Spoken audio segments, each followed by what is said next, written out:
Olá, pessoal!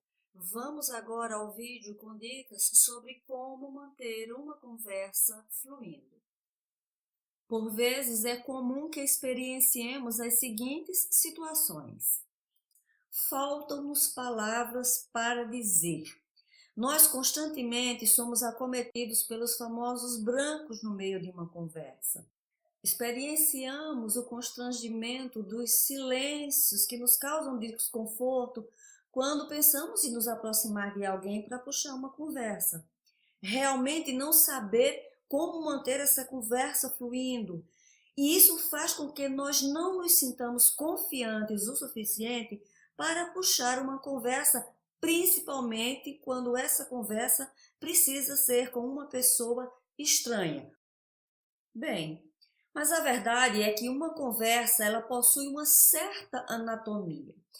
E a ideia é usar uma técnica de acordo com esta anatomia que pode nos ajudar a sempre saber o que dizer a seguir, fazer uma conversa fiada se tornar mais fácil e menos desconfortável. Não mais silêncios embaraçosos e constrangedores. Não mais o medo de sua mente dar um branco, e isso vai fazer com que você se torne mais confiante em iniciar conversas, principalmente quando essas conversas são com pessoas estranhas em princípio. Bem, como já dito anteriormente, uma conversa ela possui padrões e você pode aplicar algumas técnicas para mantê-la fluindo. Se você ficar atento à próxima dica, você sempre saberá o que dizer a seguir nas suas conversas. Essa simples dica vai permitir que você aprecie uma longa, interessante e fluida conversa com as pessoas sem ter que fazer um esforço extremo.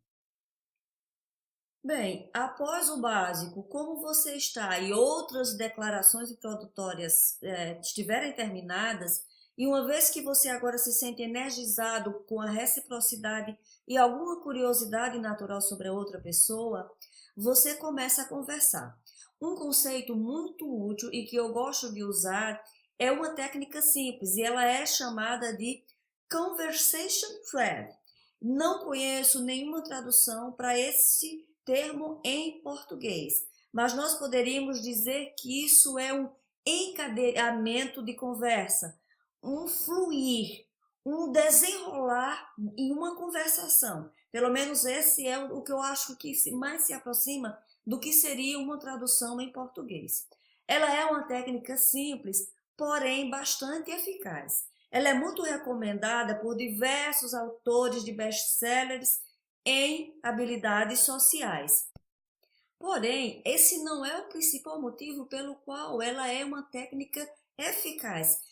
É apenas pelo fato de que, se nós pararmos para observar a técnica em si e compararmos a técnica às conversas que nós experienciamos no dia a dia, nós vamos observar que a técnica é normalmente e naturalmente usada por todos nós. Muitos já usam, apenas não têm consciência de que empregam essa técnica de forma prática no próprio dia a dia. A técnica parte do princípio de que uma conversa ela é um encadeamento entre perguntas, respostas, opiniões, perguntas, respostas e eventuais anedotas para as pessoas que sentem-se confortáveis em fazê-las eventualmente. Bem, essa ideia ela pode começar a ser usada em conversas logo no início e, ao ouvir a outra pessoa falando, e aqui é preciso muita atenção. Eu quero dizer realmente escutando e não estando tão preocupado com o que você vai dizer a seguir. Isso permitirá que você mantenha conversas fluindo por um período de tempo infinito. Lembre-se que eu chamei a atenção em um vídeo anterior. Quando nós estamos extremamente focados em buscar palavras para dizer a seguir, nós não estamos prestando atenção no que o nosso interlocutor fala. É isso que nos tira a capacidade de saber o que dizer. E a base dessa técnica é estar atento ao que a outra pessoa diz, para que possamos então escolher palavras-chave do que a pessoa falou para encadearmos assim a nossa conversa. Eu vou aqui usar um exemplo que aconteceu comigo. Ao perguntar a alguém de onde ele é e obtendo a seguinte resposta: eu sou originalmente de Pernambuco. Casei e fui morar no Rio de Janeiro. Vivi 3 anos lá, depois mudei para Portugal, onde vivo desde então. Ok. Analisando a resposta que eu dei a essa pessoa em questão, quais seriam as possibilidades aqui? Muito bem. A primeira possibilidade é a seguinte: se eu quisesse falar mais sobre o período inicial da vida da pessoa, eu poderia escolher o caminho vermelho. De que lugar de Pernambuco você é?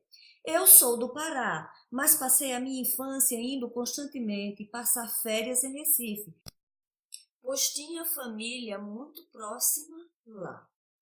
Se a minha segunda opção, eu tivesse algum assunto relacionado com o Rio de Janeiro e quisesse direcionar a conversa para lá, eu escolheria então o caminho azul da seguinte maneira: Rio de Janeiro, o Rio de Janeiro é um belo lugar para se morar. O que fez você decidir sair de lá? Na terceira opção, se eu quisesse falar sobre a vida em Portugal e como tem sido a experiência da pessoa aqui, eu ficaria então com a opção do caminho verde e poderia perguntar algo como tem sido viver aqui?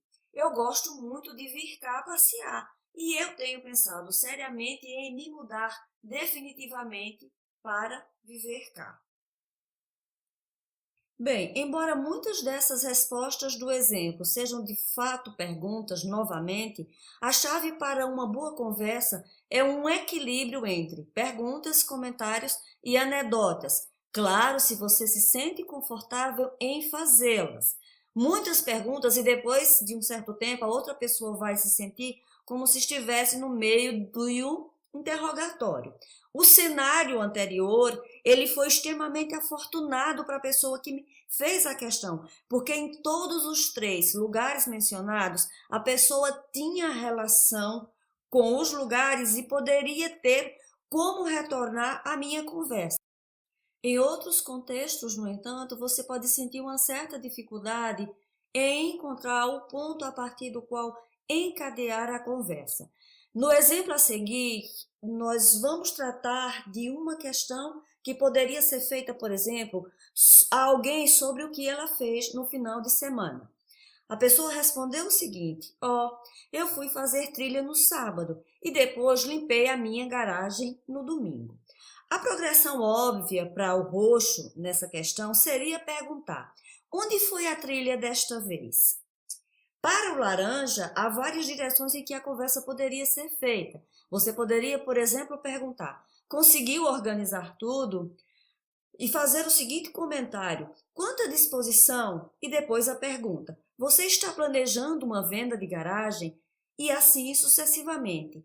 Um certo elemento de criatividade, ele entra em jogo com tudo isso e fica entusiasmante ver que tipo de tópicos você pode tirar de uma conversa dos assuntos mais mundanos, mais cotidianos, mais corriqueiros do seu dia a dia. É importante lembrar que as conversas elas podem ser comparadas a um jogo de ping-pong. E embora tudo dependa dos tipos de personalidade na conversa, por exemplo, um introvertido falando com um extrovertido provavelmente fará um percentual menor de fala. No geral, normalmente uma conversa ela tem uma estrutura como essa. Primeiro, uma pergunta, depois uma pergunta, resposta, anedota, opinião, pergunta, opinião. Esse é basicamente o fluxo, o padrão em uma conversa no nosso dia a dia. Talvez até contraintuitivamente, se tornar-se um grande conversador é mais sobre se tornar um ouvinte habilidoso do que um orador habilidoso. Prestar atenção aos detalhes da linguagem corporal, das emoções e das palavras da outra pessoa oferece infinitas possibilidades de falar por quase sempre. Se agarrar em uma palavra é mais do que uma técnica, é também um conselho de vida extremamente prático. Agarrar-se a essa palavra, você vai sempre conseguir fazê-lo quando você está realmente atento, interessado no que a outra pessoa está a dizer. Bem, para finalizar, é importante lembrar que essa é apenas uma parte dessa técnica, existem outras nuances e outras formas como essa técnica é usada, mas no momento eu não posso me estender mais nesse vídeo a respeito disso.